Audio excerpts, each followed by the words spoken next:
Two more Indian LPG carriers have successfully crossed the Strait of Hormuz and are now en route to India.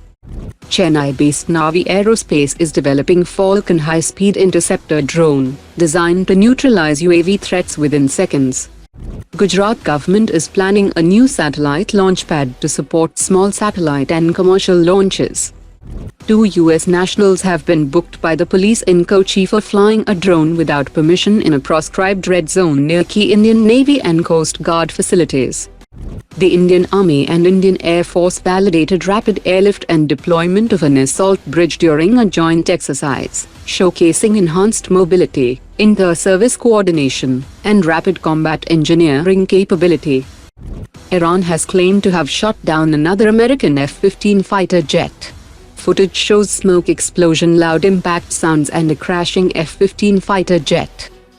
India's 120 kN thrust class engine program with Safran has been elevated to National Mission Mode project status, placing it on a fast track to develop a clean sheet engine for the AMCA. The Brahmos-NG missile development is on track, with the first test planned in 2026. Production at Lucknow facility is expected to initially support 100 missiles annually, targeting both domestic requirements and export demand.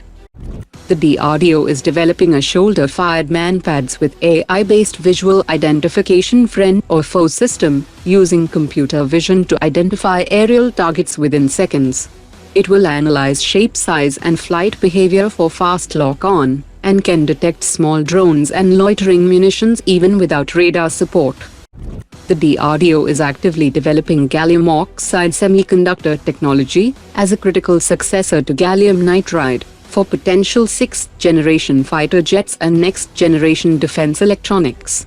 Gallium oxide offers high-voltage operation, greater power density, compact system design, and radiation hardness, which could enable more powerful radar transmitters, compact electronic warfare systems, and even space-based defense applications. India's Project Kusha long-range air defense system is being designed to operate in coordination with the S-400 system through the Integrated Air Command and Control System, forming a unified kill web with real-time data sharing, cooperative targeting, and optimized interceptor use. The concept enables buddy firing, where one system's radar can guide another system's missile. France's Dassault Aviation will deliver the first Rafale Marine to the Indian Navy in September 2026, and it will be a twin-seat trainer, not a carrier-based fighter. 26 Rafale Marine fighter jet deliveries were planned from mid-2028, but this early delivery of trainer will enable pilot training, systems familiarization, and operational preparation ahead of time, smoothing the induction of frontline Rafale Marine fighters. The DRDO has initiated groundwork for testing the Bhaumi indigenous air-to-surface long-range standoff weapon, designed for high-value static targets like bunkers and command centers. Integration is underway with BD-4 launcher that indicates a heavy payload class around 1,000 kilograms.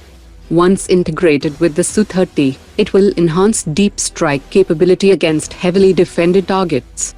The exact range is not yet disclosed, but it's estimated to be in the range of 800 kilometers, and the involvement of naval certification agencies suggests that a maritime variant of the weapon could also be under consideration, potentially adapted for anti-ship or coastal strike roles. Today's top 3 comments.